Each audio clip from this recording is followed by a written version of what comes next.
Step into the world of power, loyalty, and luck. I'm gonna make him an offer he can't refuse. With family, cannolis, and spins mean everything. Now, you wanna get mixed up in the family business. Introducing The Godfather at ChumbaCasino.com. Test your luck in the shadowy world of The Godfather slot. Someday, I will call upon you to do a service for me. Play The Godfather now at ChumbaCasino.com. Welcome to the family. No purchase necessary. VGW Group. Void where prohibited by law. 21 plus. Terms and conditions apply.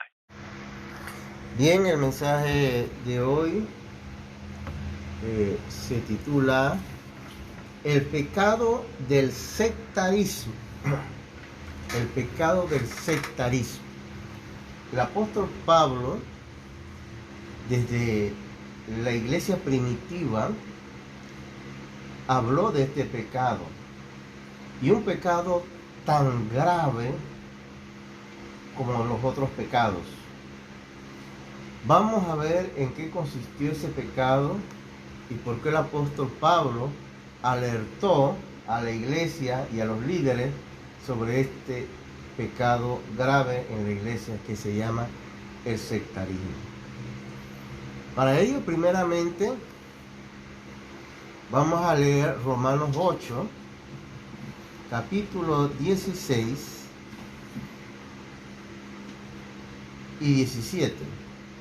Dice así la palabra del Señor: el Espíritu mismo da testimonio a nuestro espíritu de que somos hijos de Dios, y si hijos también herederos, herederos de Dios y coherederos con Cristo, si es que padecemos juntamente con Él, para que juntamente con Él seamos glorificados.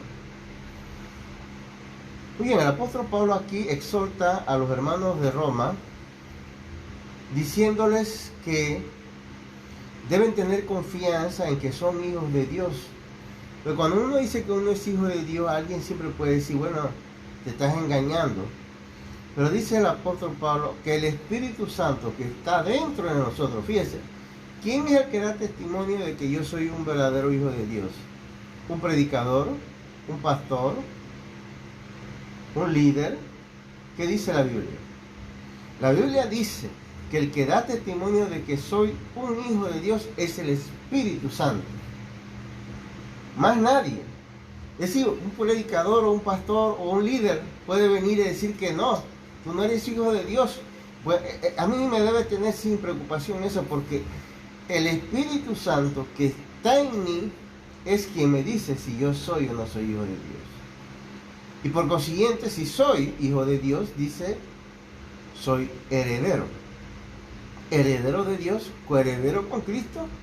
Claro, dice el apóstol Pablo, porque alguien puede pensar, bueno, yo siento que el Espíritu Santo dice que soy hijo de Dios, pero el apóstol Pablo hace la siguiente ampliación del concepto y dice, si es que padecemos juntamente con Él. Porque el que no padece como cristiano no es un auténtico cristiano. Para que juntamente con Él seamos, ¿qué? Glorificados. Cristo padeció. ¿Por qué? Porque se mantuvo fiel a Dios. Y igualmente así, todo cristiano que se mantiene fiel a Cristo va a padecer persecución, dice él mismo. La gente no le agrada un verdadero cristiano. La gente lo que quiere es gente que dice que todo está bien, ¿no? Aquí el apóstol Pablo dice, por eso sí padecemos juntamente con Él. Vamos a leer otro texto para seguir ampliando. Gálatas capítulo 3, después de 2 Corintios está Gálatas capítulo 3, verso 26 al 29. Dice así: pues todos sois hijos de Dios por la fe en Cristo Jesús. Es otro detalle importante. ¿Cómo yo sé que soy hijo de Dios? Ahí lo dice, por la fe. Si mi propia fe me hace dudar, entonces tengo de qué preocuparme. Pero si yo tengo fe de que soy hijo de Dios, entonces estoy bien, dice la palabra del Señor, ¿no? Porque todos los que habéis sido bautizados en Cristo, de Cristo estáis revestidos, dice. Entonces, una de las cosas que me hace confiar en que yo soy hijo de Dios es que yo tengo fe y de que yo he sido bautizado en Cristo Jesús, ¿no? Porque todo lo que habéis sido bautizado en Cristo, de Cristo estéis revestido. No, ya no hay griego ni judío, no hay judío ni griego, no hay esclavo ni libre, no hay varón ni mujer, porque todos sois uno en Cristo Jesús. Y si vosotros sois de Cristo, ciertamente linaje de Abraham sois y herederos según la promesa. Aquí otro texto importante es que, con el cual ya estamos entrando en tema de lo que es el divisionismo, dice, no hay judío ni griego, no hay esclavo ni libre, no hay varón ni mujer. Pablo usa estas frases que en el contexto del primer siglo eran entendidos, porque las frases judío, griego, esclavo, libre, hombre o mujer eran expresiones que significaban ¿qué? División, ¿sí? Las expresiones esas, es decir, estos son judíos, estos son griegos. En aquel tiempo, para que entendamos el concepto, es que para el pueblo judío existía dos pueblos en el mundo nada más.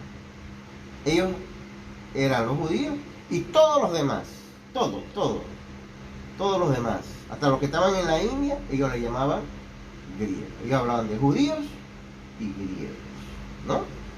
De modo que ellos hacían una división.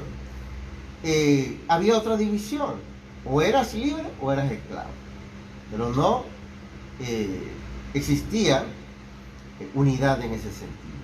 Igualmente, ellos, quizás no lo veamos así, pero en aquellos tiempos de Jesús, una cosa era ser varón y otra cosa era ser mujer.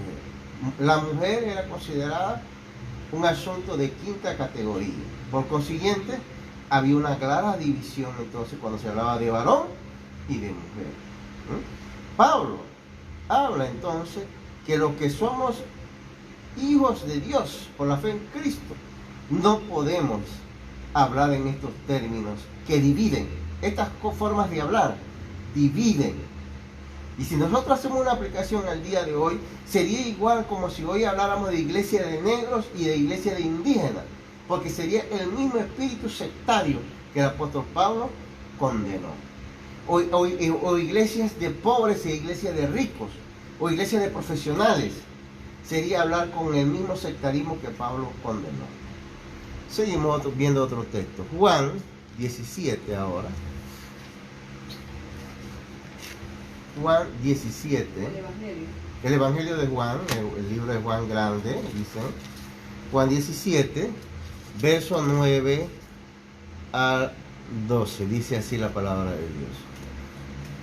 Jesús en su oración por los discípulos dice, yo ruego por ellos, no ruego por el mundo. Fíjese que Jesús no ruega por el mundo, sino porque los que me diste, porque tuyo soy.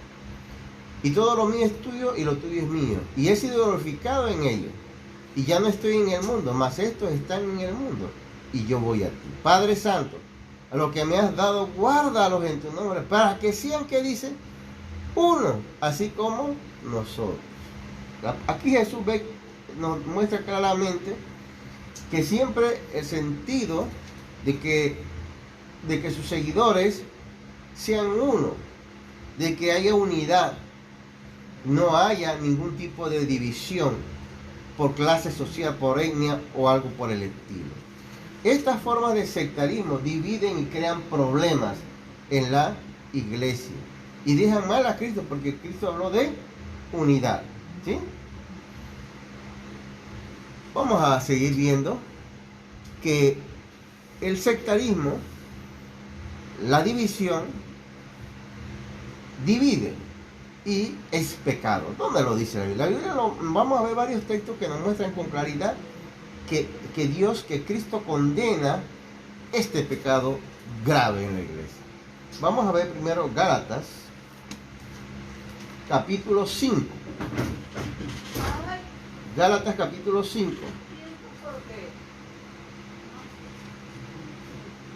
Gálatas 5, verso 20.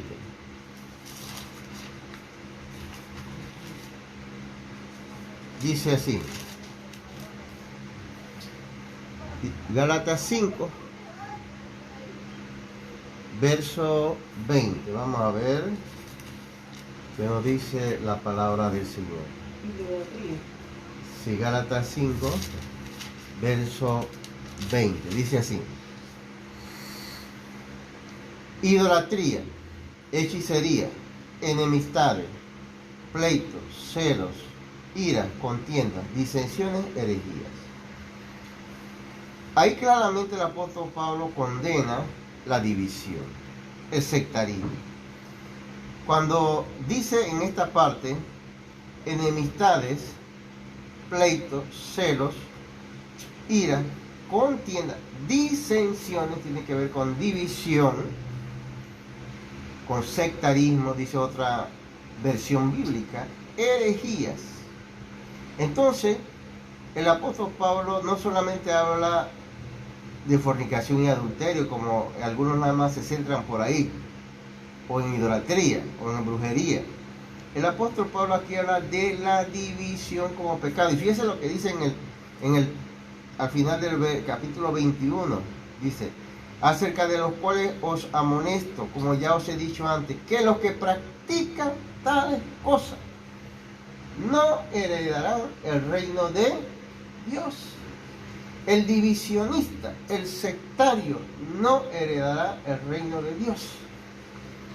Puede ser que algunos se sientan cómodos o especiales con la actitud sectaria. ¿Por qué?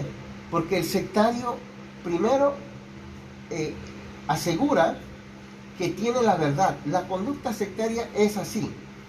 El sectario o los grupos sectarios o el líder sectario piensa que tiene la verdad y que los demás están equivocados. El único que no está equivocado es él.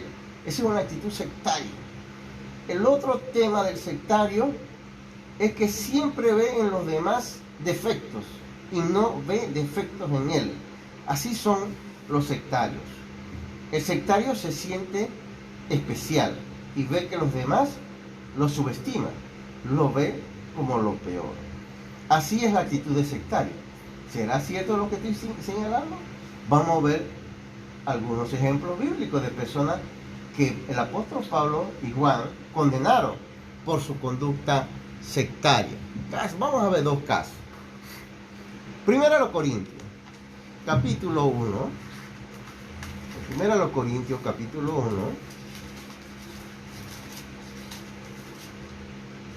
Verso 10 hasta el 12, vamos a leer. Dice así: os ruego, pues, hermanos, por el nombre de nuestro Señor Jesucristo, que habléis todos una misma cosa, y que no haya entre vosotros, ¿qué? Divisiones, sino que estéis perfectamente unidos en una misma mente y en un mismo parecer. Porque he sido informado acerca de vosotros, hermanos, dice, por los de Cloé, que hay entre vosotros contienda. Vio que la contienda y la división ahí tiene una relación, por eso todos esos textos, contienda, celo, todo eso va relacionado con el divisionismo, ¿no? Dice Pablo: es cierto que hay entre vosotros contienda, y la contienda lleva a la división. Donde hay pleito entre hermanos, va a haber división. Ahí hay un claro ejemplo. Hay entre vosotros contienda, y el apóstol Pablo antes habla de división, ¿sí? ¿Y en qué consistió esa división? Bueno, vamos a seguir leyendo. Dice así: porque he sido acerca de vosotros, hermanos míos, por los de Cloé, que hay entre vosotros contienda. Quiero decir, dice, que cada uno de vosotros dice, ¿y ese en qué consistía la división? Yo soy de Pablo. Había unos hermanos que decían que yo soy de Pablo. Otros decían yo soy de Apolo. Otros decían yo soy de Cefas o Pedro. Inclusive había un grupo que decía que yo soy de Cristo. ¿Cuál de los grupos estaba bien? Alguien pudiera decir, el grupo que decía yo soy de Cristo estaba bien. ¿Estaría bien ese grupo? No, Pablo acá adelante lo acusa de ser divisionista. Fíjense que ellos llevaban el nombre de Cristo, pero ellos eran también divisionistas. Fíjense, un grupo puede llevar el nombre de Cristo y ser divisionista también. ¿Por qué sabemos eso? Si Pablo está hablando de que son divisionistas, es que este grupo dice de Cristo, dice, bueno, nosotros no tenemos nada que ver con Pablo. Este grupo decía, no tenemos nada que ver con Pablo, nada que ver con Apolo ni Pedro. ¿A quién seguimos? a Cristo. Pero están desacreditando a los otros. Por consiguiente, aunque dicen seguir a Cristo, han caído también en divisionismo. Son sectarios. Y Pablo los denuncia. Pablo denuncia inclusive a los que lo siguen a él, porque dice un grupo que yo soy de Pablo. Pablo dijo, pudiera haber dicho, oh, este grupo está bien, porque este grupo es el que me sigue a mí. Pero Pablo también los denunció. También ustedes están mal, le está diciendo Pablo, aunque ustedes digan que son de Pablo. Es decir, donde hay contienda y se forman grupos partidistas, hay división, hay sectarismo y no es correcto delante de Dios. Nosotros no podemos denigrar o anular a otro hermano solamente porque no está conmigo, no trabaja conmigo, porque pues no siento que él está acorde con lo que debe ser. En el fondo, esta división era por cosas humanas. Si hacemos un análisis profundo, era por cosas humanas. A ver, ¿por qué algunos decían seguir a Apolos? Apolos era griego y era un gran orador. Y el grupo que seguía a Apolos lo seguía porque era un gran orador. Otro grupo seguía a Pablo, que no era un gran orador, pero era un hombre muy intelectual. El que seguía a Pedro lo seguía probablemente porque era uno que caminó con los apóstoles, uno de los principales que caminó con Cristo. Y decía, no, yo sigo a Pedro porque Pedro estuvo ahí en la buena y en la mala con Cristo, ¿no? Y otro decía, ninguno de ellos, nosotros vamos con Cristo. Pero en el pecado de todos ellos, de todos estos grupos, era uno solo, el divisionismo. Hoy vemos cómo se da eso en la iglesia. Hay hermanos, hay líderes que piensan que tienen la verdad. Ellos piensan eso, no lo piensa Cristo. Y con eso anulan y condenan a los otros. Vamos a ver otro ejemplo con el cual estamos cerrando. Tercera de Juan. Los Juan chiquitos, los libros chiquitos, Tercera de Juan, las cartas chiquitas. Tercera de Juan, capítulo 1, 9, 10. Vamos a leerlo. Miren lo que dice el apóstol Juan. Quiero que observen esto. Dice el apóstol Juan, el apóstol Juan, uno que caminó con Cristo hasta su muerte y resurrección. Dice, yo he escrito a la iglesia, dice el apóstol Juan, pero Diótrefes, al cual le gusta tener el primer lugar entre ellos, no nos recibe. Mira cómo es un sectario. Este sectario llamado Diótrefes, este divisionista, se sentía hasta mejor que el apóstol Juan. ¿Qué le parece? De tal forma que el apóstol Juan escribía carta mandándola a esta iglesia. ¿Y qué hacía Diótrefes? No lo recibía. Así actúa el divisionista. El divisionista empieza a decir, ¿quién es Juan para que mande carta acá? ¿Y quién es él? Si aquí el líder soy yo, si yo soy autónomo, si la iglesia es autónoma, ¿quién es el apóstol Juan para que venga a meter sus narices aquí? No nos recibe, dice. Por esta causa, dice el apóstol Juan, si yo fuere, recordaré las obras que hace parloteando con palabras malignas contra nosotros. ¿Qué hacía Diótrefes? Hablar mal de Juan y de los compañeros del apóstol Juan, porque siempre los apóstoles tenían un grupo que trabajaban con ellos. Por eso dice parloteando con palabras malignas.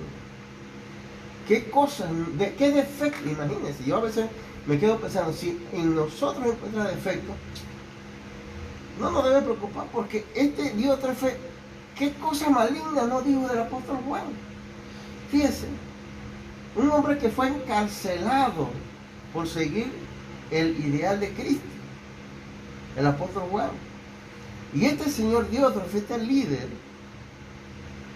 no recibía la carta de los hermanos. Fíjense cómo se conduce un sectario. Y dice,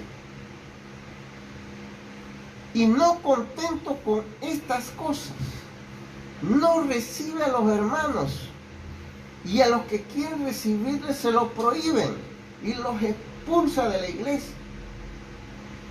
Vemos entonces aquí que el apóstol Juan dice que cuando un hermano, porque él no recibía a los hermanos que venían de parte del apóstol Juan, no los recibía, pero a veces un hermano de la iglesia, no siendo él, sino otro, recibía a ese hermano que venía de parte de Juan. ¿Qué hacía Diótrefo? Y a los que querían recibirlo se lo prohíbe y los expulsa de la iglesia. Diótrefo le gustaba expulsar a los que no seguían sus directrices. ¿Qué les parece? Así actúan los sectarios. Y hoy vemos lamentablemente que hay líderes así, que se creen dueños de la iglesia, se olvidan que en el dueño de la iglesia es Cristo y que seguimos a Cristo, no a hombres. Nosotros seguimos a Cristo, no a hombres. Otro detalle importante que es para otra clase, pero que quiero nada más puntualizarlo, es que no debemos olvidar que la iglesia no es un edificio. La iglesia no lo constituye, la iglesia universal de Cristo no lo constituye un local. Un local es un lugar donde puede acordar algunos hermanos reunirse, pero esa no es la iglesia, ese es un grupo local.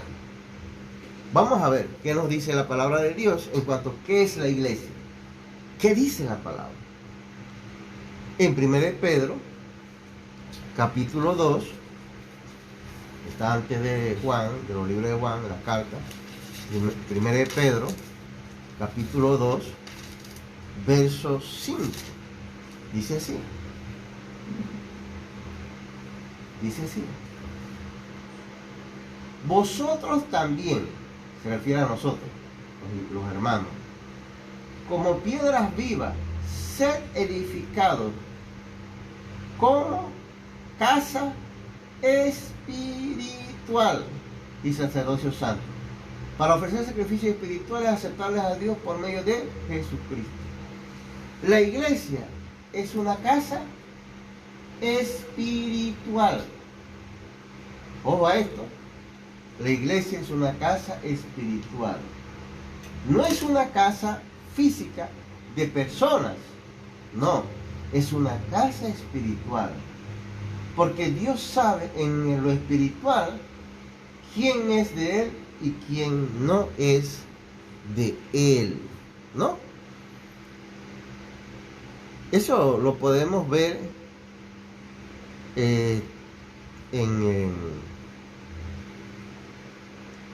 lo podemos ver en Mateo 18:20, por ejemplo.